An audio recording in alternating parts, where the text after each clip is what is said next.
Apa saja isi pikiran bawah sadar seseorang? Dalam sebuah seminar saya didaulat menjadi salah satu narasumber. Seminar yang diselenggarakan ini berjudul Eksis di Tengah Krisis. Disponsori oleh beberapa perusahaan seperti bank, maskapai, dan banyak lagi. Narasumber lain adalah orang-orang kompeten di bidangnya. Ada pengusaha, entertainer, serta profesional telah membuktikan pengalamannya melewati krisis tahun 97-98 dan krisis 2008-2009. Seminar terbuka untuk umum dihadiri berbagai kalangan, dari mahasiswa, pedagang kaki lima, ibu rumah tangga, pengusaha menengah, bahkan banyak profesional pengusaha kelas atas. Topik yang saya bicarakan adalah Millionaire Mindset. Berlangsung seharian, acara ini diisi oleh 6 narasumber. Saya mendapatkan giliran untuk berbicara tepat setelah makan siang, yaitu pukul 13. Setelah moderator memperkenalkan nama dan CV ringkas saya pun membuka dengan sapaan rutin. Sebelum sempat saya berbicara panjang, seorang di barisan depan mengambil mic dan mengajukan pertanyaan sekaligus pernyataan.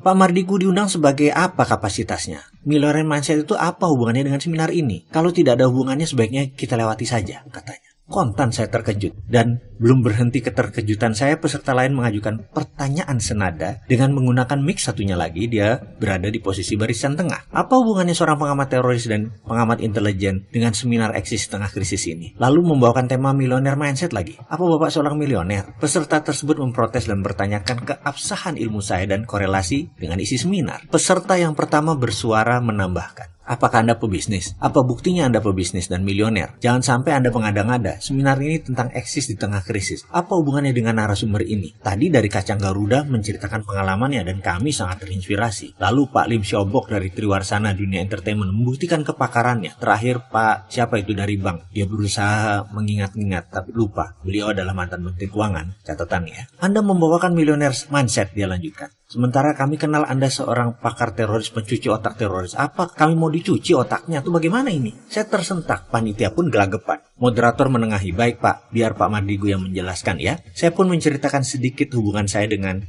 dunia kepolisian, dengan militer. Lalu saya menceritakan sedikit tentang pikiran dan latar belakang keilmuan saya. Namun ada beberapa peserta yang rupanya tetap tidak puas. Mereka mendesak agar sesi acara saya di-skip, dilewati. Karena poin yang mereka harapkan adalah pengalaman dan praktek. Tidak mau wacana-wacana atau pelajaran teori-teori. Menurut mereka, kalau itu tidak aplikatif, buat apa? Kata mereka, kalau Mardigu ini seorang business coach, harap dibuktikan perusahaan apa yang dimiliki dan apa prestasinya. Kalau hanya mindset sebagai wacana saja, ya ubah judul sesi ini menjadi apa itu mindset untuk bisnis. Itu pun bisa sebagai selingan yang tidak penting. Rasanya rontok seluruh tulang saya mendengar komentar-komentar tersebut. Saya tidak sempat banyak membela diri atau memberi pertahanan. Tetapi buat apa saya bertahan kalau dibombardir pertanyaan dan pernyataan tersebut? Sepertinya memang bukan mengharapkan solusi. Sesi pun tetap berlanjut, tetapi berdasarkan kesepakatan akhirnya dibuat ringkas. Saya lakukan tetap dengan semangat. Ini bukan kiamat, itu pikiran saya. Ini cambuk positif. Ini mungkin batu asahan terkeras yang akan membuat pisau saya lebih tajam. Bagi saya, moral story atau hikmah yang saya dapat adalah tidak semua orang suka dengan kita. Tidak semua orang kenal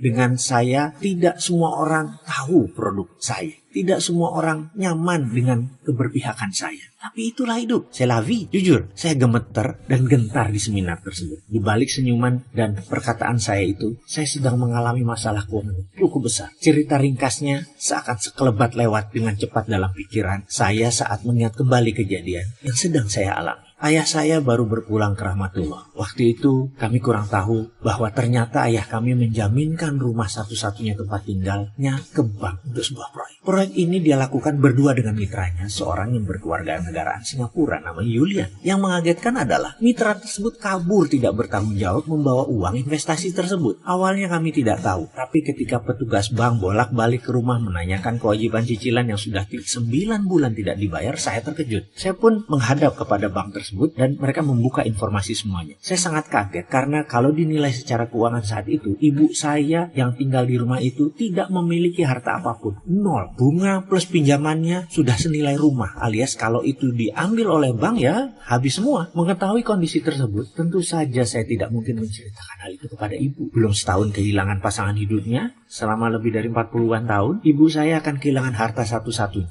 rumah tinggalnya. Pasti dia tidak siap. Dan saya merasa itu tidak benar karena dia tidak berhak untuk menderita atas perbuatan yang dia tidak perbuat. Akhirnya informasi ini saya simpan biar saya takut. Pilihan saya yang pertama adalah mencari Julia untuk bertanggung jawab. Namun orang itu hilang di telan bumi. Langkah berikutnya adalah negosiasi dengan bank dan mengambil alih tanggung jawab tersebut. Pokoknya saya harus berusaha keras agar rumah tersebut jangan dilelang atau disita oleh. Dengan 1000 cara saya merayu dan meyakinkan bank untuk mendapatkan haircut atau potongan dari bunga. Pokoknya bank tidak rugi. Dari pokok awal saya mengatakan saya akan menyicil ini semua. Alhamdulillah bank mau. Tinggal saya bekerja keras dan minta pengertian dari istri serta anak-anak. Ternyata istri saya mendukung. Walaupun dengan 3 anak, kala itu istri saya sedang hamil anak keempat. Mengapa saya minta izin mereka? Karena cicilannya adalah hampir semua dari pendapatan bulanan kami saat itu. Kami harus gulung tangan tinggi-tinggi. Setelah kami berjalan kira-kira 1 tahun, suatu hari ibu tercinta mengatakan bahwa ia ingin pindah halaman di Jawa Timur. Ia ingin menjual rumahnya sebagai modal beli lahan untuk berkebun dan sedikit uang untuk hidup. Kata-kata ini bagai petir di siang bolong yang menggelegar. Memang sudah hak ibu saya untuk melakukan itu. Tapi kalau dijual saat itu, hampir semuanya uangnya akan diambil bank.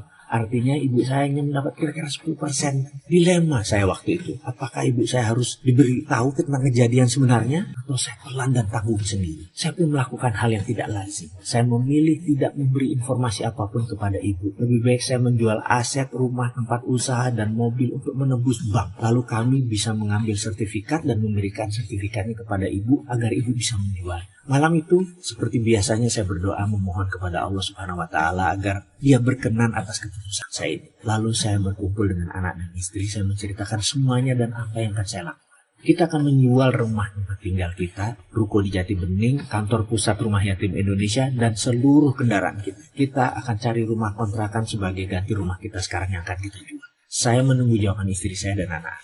Ternyata istri saya berkata, "Ayah, kalau buat bakti ayah kepada orang tua, kami tidak akan berkomentar apa-apa. Dan pastinya ya, apa yang ayah usahakan ini, walaupun habis-habisan, tetap saja air susu ibu belum terbayar. Selama ayah ikhlas, aku setuju ya. Anak-anak saya pun setuju. Boleh ya, jual aja demi eyang. Perjuangan ayah pasti berat, kami percaya kok." Saya menundukkan wajah saya dan air mata saya pun ada di ujung mata. Kemudian saya mengangguk. "Terima kasih bunda, terima kasih anak-anakku. Ayah janji akan buktikan kepada kalian, ayah kalian ini terbuat dari apa." Akhirnya kami pun menjual rumah, ruko, 4 mobil. Semua kami lakukan segera agar bisa langsung menembus rumah ke bank. Dalam seminggu, sertifikat asli sudah di tangan ibu tercinta yang menyambut dengan senyum. "Ibu pulang kampung ya mas, ibu mau berkebun. Boleh ya, pamit ya." Kami hanya mengangguk melihat ibu tersenyum, hati kami pun sumringah, enteng dan lega. Dan seperti dugaan kami sebelumnya, rumah tersebut cepat terjual. Ibu pun pindah dari kota Jakarta ke Malang, Jawa Timur. Malam, sebelum acara Eksis di Tengah Krisis, saya membuka pintu kamar anak-anak di kamar sebelah, di rumah kontrakan yang kecil dan sempit. Ketiga anak kami sedang meringkuk tidur beralaskan bed cover. Kami tidak memiliki tempat tidur buat mereka. Tempat tidur hanya satu untuk dedek yang kecil yang baru lahir di kamar sebelah, di mana kami bertiga himpit-himpitan. Saya selimuti ketiga anak kami, kemudian saya kecup kening mereka di tengah lelapnya tertidur mereka. Dan sekali lagi saya berkata, "Akan ayah buktikan ayah kalian ini terbuat dari apa. Kalian akan berkelimpahan dengan ilmu sebelum berkelimpahan kemakmuran. Dulu ayah salah, berkelimpahan materi tanpa ilmu. Ternyata bikin hidup kayak yoyo, turun naik tak menentu."